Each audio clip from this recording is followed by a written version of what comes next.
What's up guys, my name is Mr. Blinker and today I'm going to show you a build that I've been using on the Texas Chainsaw Massacre. I've been playing this game a lot and I have a very optimized way of getting a win on the family house. And this strategy that I'm going to be using, it's a 9 out of 10 times a win. It's a really good build. I'm going to show you the setup and how to play with it. So I'm just going to be commentating live over this footage you're seeing. So I hope you enjoy it.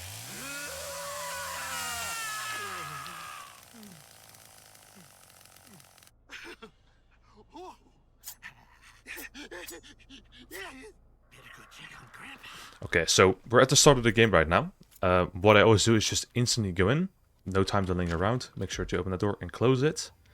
And then I will show you where to put the first trap. You want to put it right in this little crevice over here. This is a really good spot to trap the survivors in. They have to walk all the way around the door. So it's very useful to cut off that quick access to the survivors. Your second trap is going to go over here at the door outside. If Cook locks this door, you should also put a trap on it. You do not want any survivors getting out this way.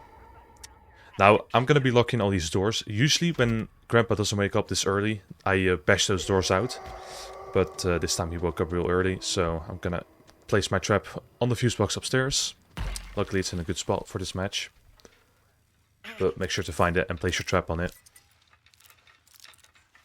I just have that there. I usually check that little crevice there if someone can crawl through. That way, I'm gonna show you later how to walk around that way to catch the survivors and catch them off guard. So, what I'm gonna do now is lock all the doors to make sure that if the other character comes into the house, they will bash it open and lock off access to the survivor. You can see we have a Johnny, so he's gonna be able to get those doors bashed in real quick. Very useful.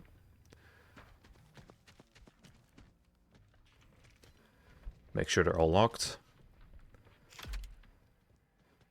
Now what you want to do is you want to check on this door that I just looked at. And you want to have to check on the front door. And then keep using your ability to check on all 3 of your traps. Now the one upstairs of course is the most important. You do not want them getting on the fuse box. You can see here that I got a lucky catch. I lock that door. And I get a few hits in. Now I'm not going to commit to this. I need to go downstairs to make sure no one gets that front door open. Because Connie's a real bad one on this. You can see that I found her right behind this couch. Trying to bait her out, and I get a pretty good hits in here. Not all the way. So that's like 4 hits, 5. So that's pretty good. She's down in the well again, I'm not going to worry about her. And we saw that Anna, of course, crawling through the crevice. You can see that the trap's still alive. And I'm going to go for that Anna, make sure she doesn't open that door. Really want to keep this locked down. And you can see I could get a lot of hits in here. She has to go through that crawl space, and luckily I finished her off. So that's very nice.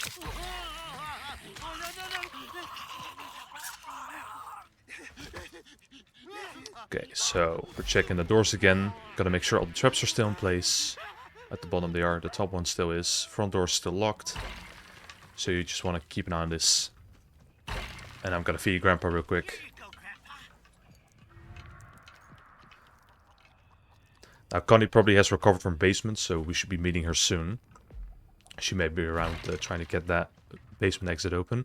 Usually I stand in this spot right here. So I can check this door, I can check the front door. And I can cycle between the top trap. And check if everything's still live and in line.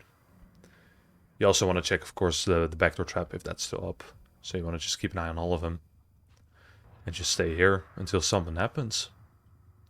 And it might not be that exciting, but it depends on how active the survivors are. Right now they're pretty chill, but you know, when everyone's running around and things are pretty hectic, then of course that could be a problem.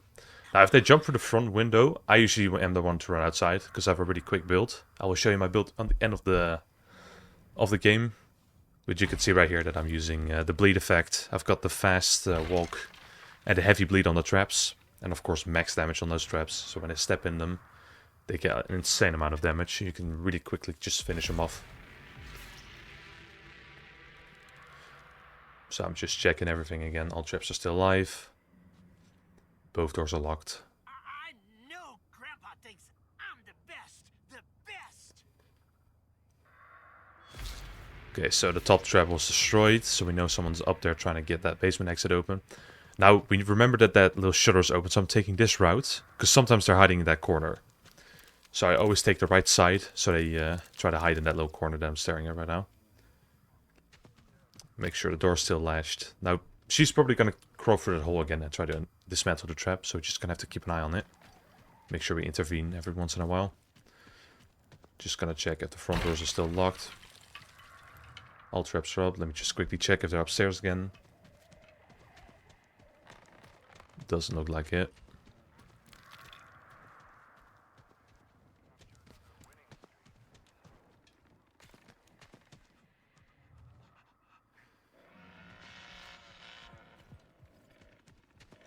Just checking if the front door is still locked, and it is. And these survivors are pretty chill this match, but you know, when everyone's running around, things can get pretty hectic, so you just want to keep an eye on those two front doors. And of course make sure that those traps are all still alive.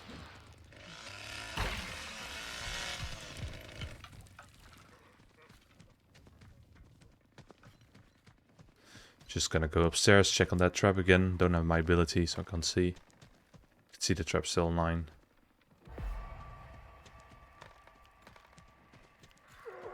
You can see the trap on the back door is destroyed. Usually I'm the one to run out, but Bubba runs out here, so I'm just gonna leave him to it. Close that door. Don't want to waste too much time.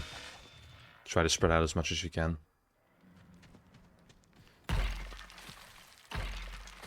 So quickly checking those doors, of course. Someone got hit outside, Connie. You can see her right there. And I've got another survivor over here, so we got a lucky little bunch. This was the girl that was hiding upstairs as well. I think she realized she couldn't get that trap disabled.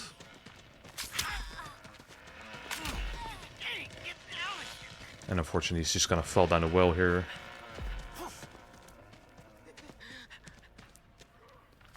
But we did some pretty good damage. Connie's dead. And I thought I might as well just run down the basement and finish this girl off. There's not really anywhere she can go.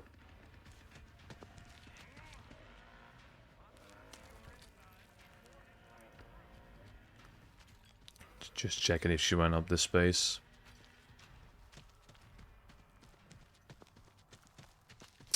And if you don't find her, usually I just go back up and keep an eye on the doors. But this time I was actually able to track her down. And as you can see, she has nowhere to go. And she gets killed.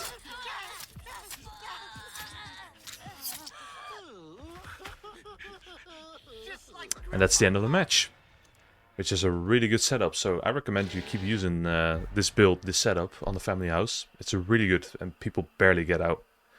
It's only if your team is really incompetent. And I can show you my build real quick that I'm using on the Hitchhiker. As you can see, I use the very poisonous traps with a first level breaking free, and the next ones are on damage. And after that I use a venom, get that all the way to level 3, which is really useful to, you know, get that bleed on them when they step in the traps. Does a lot of damage. We get feral for our savagery, and then we got endurance for a lot of movement speed and less stamina usage on swinging. So that's my build. Pretty good. Also no doubt that I put 14 points into savagery and I put 12 points into endurance.